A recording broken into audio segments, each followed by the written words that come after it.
Normal people become terrified of criminals. Shots were just fired. Police just came out and told us, and we're headed there right now.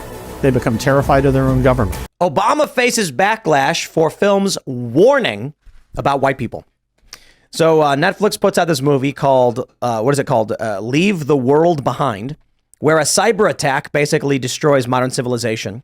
And there's this line where, let me see if we can pull it up here. Quote, I am asking you to remember that if the world falls apart, trust should not be doled out so easily to anyone, especially white people.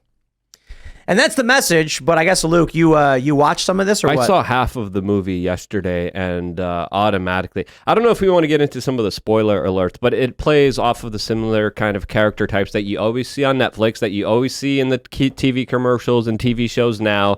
The white guy was a loser. The white woman was just a racist, hateful individual, where literally the movie started with her saying how she hates everybody.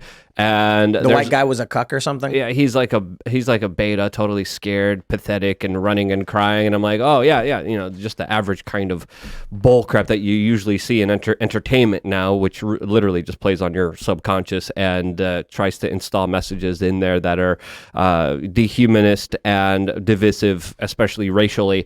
So I watched half of the movie. There was also a very interesting scene surrounding Teslas. So I still haven't watched all of it.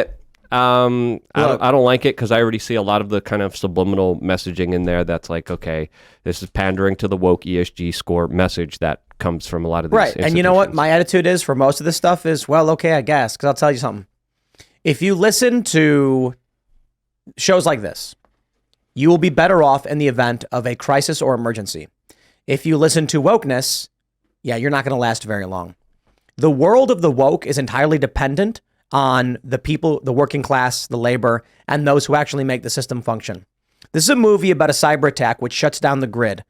If you were to follow the mentality of these people, you would not last very long. So what we're seeing now is, with movies like this, you better not trust white people. Oh, so in the event of a collapse or crisis, they want everyone fighting each other? That's not going to help you. Unity will help you survive. Coming together and working together helps you survive. I look at these states where they just had that story out of Texas. That woman, the Supreme Court barred her from getting an abortion. And what had happened was, she said, I forgot what the condition is. The baby had something like, what's it called? Trisomy or something? Do you guys know what it was? Trisomy 18. Yes. Right? It's an additional chromosome, I think. And they said that the baby would likely die, wouldn't live very long. And so she sought an abortion. And a lower court granted it. But the Supreme Court said no, because the doctor was seeking pre-authorization without justifying anyone's life actually being in danger. Supreme Court of Texas stops it. She flees the state. I believe she had already fled the state when it was going to the Supreme Court and got the abortion anyway. When you look at this, what do you think the world's going to look like in 20, 30, 40, 50 years? With the people who follow the Obama vision of wokeness, hating each other based on race, and aborting their kids. I don't think there's going to be very many successful people on the left. No. They're going to be struggling to eat. They don't even know where food comes from as it is. If there really was World War III, you got Jack Posobiec and Alex Jones talking about a false flag starting full-scale war with Russia right before the election in October. The only way Joe Biden could possibly win. And what do you think is going to happen when there's rationing, when there's crisis? I put up this video. It's from Clown World, and it's a guy holding Fruit Loaf and a piece of KFC. And he says, what do chickens like better?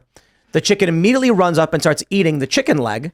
And everyone's like, wow, that's so messed up. That's funny. Because anybody who has chickens is like, and chickens eat each other like relatively often. Like they'll not like super often, but if one dies, they'll just eat the body. Eat it, yeah. They're cannibals. Yeah. So they're carnivores. Right. Yeah. They're just going to eat it.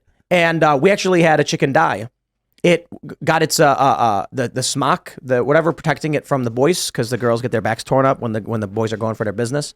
And it went over her face. You couldn't see. So they just mauled her to death. And I'm like, chickens are brutal, man. My point is, the average person has no idea how to do even the most basic things to survive. And they're watching this media. What's scaring me is we're creating this closed loop. Basically, you have this trajectory from the dawn of civilization till today, where there have been successful ideas, technology, methodologies, social concepts, morality that has led to tremendous success. this branch has happened. It's branched off, and then instead of leading themselves to a brighter future, developing new techniques, developing survival, they just loop around in a circle. So now they're all just trapped in one big circle of failure. And should the system collapse, they'll just spiral out. Yeah, and instead of trying to get people to work together, to be in an environment where they kind of are able to trust each other and to be open with each other, they're just getting the message over and over and over again. Don't trust white people. White people are bad. All your problems are because of white people. That messaging is everywhere. It's subliminal. It's overt, and it's getting to a point where every form of media, it's unavoidable, and it's done in such an egregious way where you kind of got to wonder, what's the end point here? Where is this going to go, especially when we're going to have more economic hardships? That's guaranteed. There's going to be some kind of larger problem before the election. That's guaranteed. There's going to be something major happening. During those events, people are going to have to come together, work with each other, communicate with each other. But with this larger divisive nature, ever since Occupy Wall Street, ever since the corporate media became obsessed with race and division in this country, that's not going to be likely. There's going to be PACs, there's going to be gangs, there's going to be alliances, there's going to be people dealing with the situation, and just like we see kind of unfold in the prison system, where we have ethnic groups and organizations aligning themselves together, attacking each other just because they're different. That's the type of society that they want for you. Yeah. That's very honorable for you to say, Luke, because, as a person of color, you looking out for the white man is very honorable. Damn right. What's so odd about this is that there are few people more influential and powerful in the world than the Obamas. Their reach is as large as the king, right? I mean, there are very few people who have that much power, and also for good or for ill, mostly for ill or falsehood, internationally beloved, right? Like they still have this aura that they are these wonderful people, etc. Why would this be the movie they would want to make, right? When you think of his speech of 2004 at the convention, when you think of you realize what a big phony Barack Obama is. I've always known he's to be a favorite. He was a consultant on the film. But still, why would he be a consultant on this film? Why would he say, like, why can't we make a film that just shows the goodness of human nature, that shows the goodness of America? If there is some sort of a collapse of society, you're allowed to make a post-apocalyptic film, but why can't we make one that shows communities working to get... Look at Independence Day. That's post-apocalyptic. Yeah. Why is this the type of film that he's lending his name to? And that shows you who these people. I've always disliked the Obamas. I've always seen them for the phonies they are, and I think we're still dealing with a lot of the consequences of what they inflicted on our country. Phonies too light. Yeah, I'm trying malevolent to evil. But I'm in the open access at 10:30. I'll be a little bit more. At 10 o'clock, I'll be a little bit. No, malevolent. Malevolent evil is a good way to put it. Yeah. I have some dude jokes I want to make. I'm going to save for also the after show. And shouts out to my friend Larry Sinclair.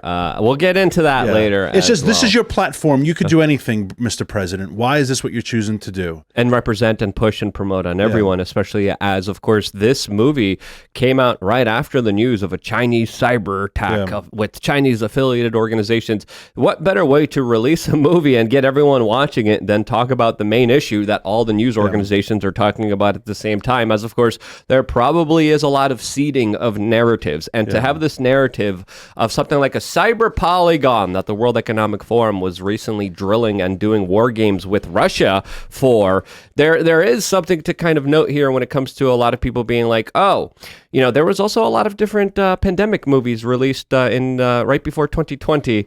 Why did that happen? Again, some people say predictive programming, some people say coincidence. Who knows? We can speculate all day long. What's predictive programming? What is that? So it comes to, there's many different kind of facets and understanding of it, but when it comes to things, see, I got to be careful with what I say here, because the examples I have of it is with what happened in New York City on 2001. Is predictive programming like the powers that be will intentionally make propaganda signaling something coming, or the human consciousness is moving in a certain direction and then along with that, something happens in the real world. I think both could be true, and especially when we look at the intelligence agencies and their planting of news stories and suppression of other news stories, they are essentially planting the narratives. Another example that I would give outside of the one in 2001 in New York City is the specific buildup to the war in Iraq. That war in Iraq was sold to us for a very long time before it actually started. There was a lot of seeds that were planted. There was a lot of predictive programming when it came to entertainment, when it came to Hollywood, when it came to programs like 24 that were trying to normalize the concepts and ideas of torture, of rendition, of taking Americans and actually taking them to black sites in foreign countries and torturing them for the betterment of this country. And that kind of entertainment did play a role in our current political discourse, where the government was saying, yeah, we could torture people, and some of the American people that were watching this TV programming were kind of acquiesced to saying, yeah, of course, they're going to save us from being nuked like we saw in that movie or in that TV series.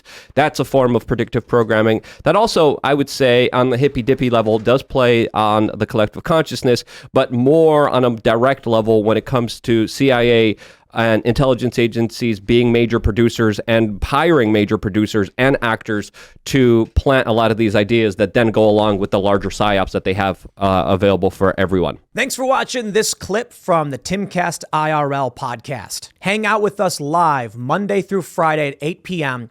and become a member over at timcast.com for uncensored, members-only shows exclusive.